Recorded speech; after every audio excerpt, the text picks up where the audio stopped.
সেদিন গিয়েছিলাম মাসিমণির বাড়ি। সৌজিতের অফিস ছুটি থাকায় সৌজিতও আমার সঙ্গে গিয়েছিল। মাসিমণিরা এখন থাকে বেহালায়, তাই একটু দেরি করেই বেরিয়েছিলাম। জানো তো, গিয়ে দেখি মাসিমণি বাইরে দাঁড়িয়ে অপেক্ষা করছে আমাদের জন্য। এমনই হয়তো হয় মা মাসিরা। এই যে আমার মাসিমণি, শরীরটা এখন বড্ড খারাপ হয়ে গেছে গো। মেসোমণিও ছিল। মেসোমণি আমাকে ক্লাস 9-10 ইংলিশ পড়াতো। সেসব দিন কি ভোলা যায়? এই সেই ছোট্ট পিউ স্কুল, কলেজ, ইউনিভার্সিটির গণ্ডি পেরিয়ে এখন ডক্টরেট, কখনো লন্ডন, কখনো কলকাতা। এইভাবেই ওর দিন চলছে।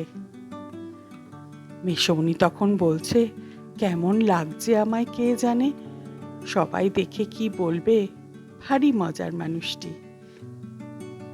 মাসিমণি না পিউকে একদম নিজের মতো করে মানুষ করেছে। শান্ত, মেধাবী পিউয়ের সঙ্গে কথা বলতে খুব ভালো লাগে। বলে মায়ের গন্ধ মাসির গায়ে।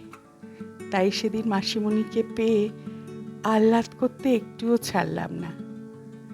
জানো তো, ছোটবেলায় আমার একবার অপারেশন হয়েছিল। মাসিমণি রোজ যেত সকালবেলা আমাকে দেখতে।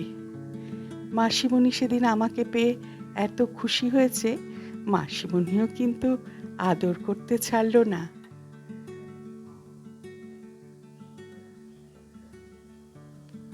ফেরার সময় তাই মাসিমণিকে ধরে চোখে অজান্তেই জল চলে এলো। ফিরতে ফিরতে কত পুরনো কথা মনে পড়ে গেল। মাসিমণি আমাদের জীবনে একটা বড় অংশ। আমার বাবা সব ক্ষেত্রে মাসিমণির পরামর্শ নিত। মাসিমণির কাছে কত আবদার করেছি, কত সাহায্য করেছে মাসিমণি আমাদের। ছোটবেলায় যে স্কুলের ক্রাফটগুলো ছিল সব মাসিমণি করে দিত। এই যে সৌজিদের মুখে ভাতের সময় মা, মাসিমণি, বাবা আর ছোট্ট পিউ।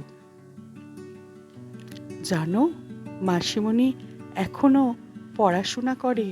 এই উচ্চশিক্ষিতা আমার মাসিমণি ফ্রেঞ্চ শেখে ইউটিউব দেখে। মানুষের শরীরের ক্লান্তি থাকলেও মনের জোরে এগিয়ে চলছে।